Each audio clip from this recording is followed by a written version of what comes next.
Hello दोस्तों, हर हर महादेव। तो चलिए जानते हैं हरिद्वार और ऋषिकेश ट्रिप के बारे में। जनरली जो लोग हरिद्वार जाते हैं वो ऋषिकेश को भी कवर करते हैं। तो मैं यहाँ पे बताऊँगी कि हमने कहाँ पे स्टे किया, हमारा बजट कितना आया और हमने किन किन चीज़ों को कवर किया था। तो सबसे पहले हमारी ट्रेन थी दिल्ली रेलवे स्टेशन पे सुबह 6:45 में।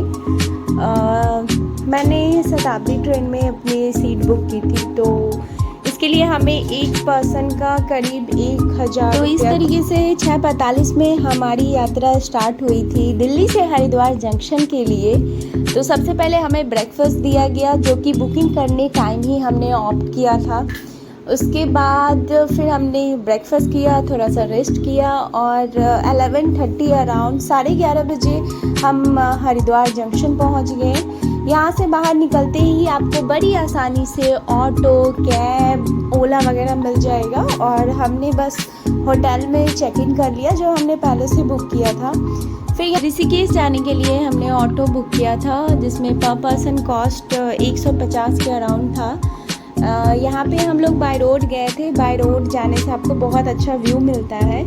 फिर इस तरीके से हम ऋषिकेश के बस स्टैंड पहुँच चुके थे और यहाँ जाने पे हमें पता चला कि एक बहुत ही फेमस घाट है, परमार्थ घाट, जो कि इसके बहुत ही पास में है। तो हम डायरेक्ट वहाँ चले गए। जब हम लोग वहाँ गए तो हम लोगों ने वहाँ पे 1 घंटा यहाँ पे आके हमने कुछ देर समय बिताया।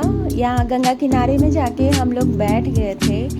यहाँ का पानी बहुत ज़्यादा ठंडा था और पानी में करंट भी बहुत ज़्यादा था।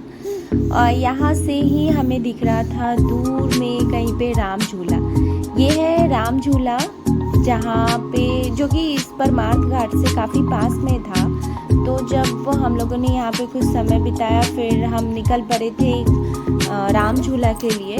फिर रास्ते में हमने पिया नींबू सोडा, जो कि हमें 40 रुपये का एक गिलास मिला था, बट ये काफ़ी टेस्टी था और बहुत रिफ्रेशिंग था।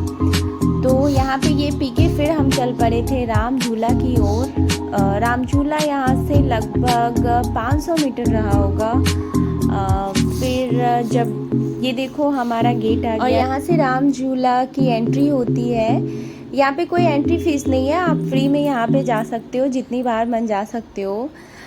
लोग कहते हैं यहाँ पे आने के बाद राम झूला आपको एक झूले की तरह फीलिंग देगा, बट ऐसा कुछ डर नहीं लगता इस पर। बट हाँ, चारों तरफ देखने के बाद आपको ऐसा लगेगा कि हम पानी के ऊपर चल रहे हैं।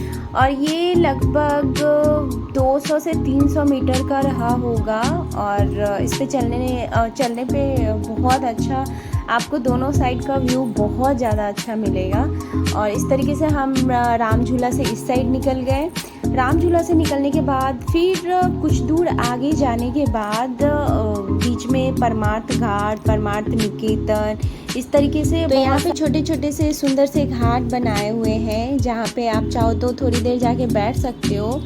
इस तरीके से रास्ते में ही फिर इस साइड आने पे हमें जानकी झूला मिला, जो कि एक बहुत ही बढ़िया सा रोड बना हुआ है, जिस पे बाइक भी आती जाती है और बीच में इसमें लोग आते हैं। यहाँ पे भी कोई एंट्री फ़ी नहीं लगती है।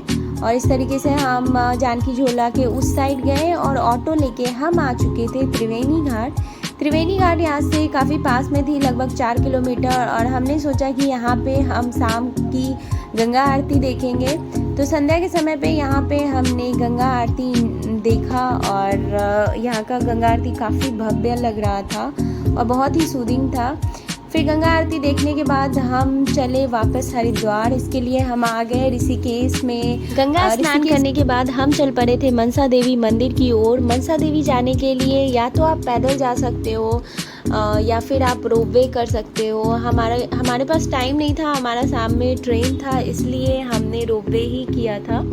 इसके लिए हमें 300 से 400 रुपये पर पर्सन कॉस्ट आया था। फिर हम ऊपर गए थे मनसा देवी, जहाँ पे हमने माता के दर्शन किए। माता का दर्शन करने के बाद वहीं से हमने पूरा पैकेज बुक किया था। तो वहाँ से हमें बस से ले गए थे चंडी देवी माता के रोपवे के डेस्टिनेशन पे। यहाँ पे फिर से हमें रोपवे पे चढ़ना हुआ और हम चल पड़े थे माँ चंडी देवी मंदिर की ओर। ये काफ़ी हाइट पे था, बट यहाँ पे चारों तरफ का व्यू बहुत ज़्यादा अच्छा था। और इस तरीके से हम चंडी देवी मंदिर की भी यात्रा पूरी करके फिर वापस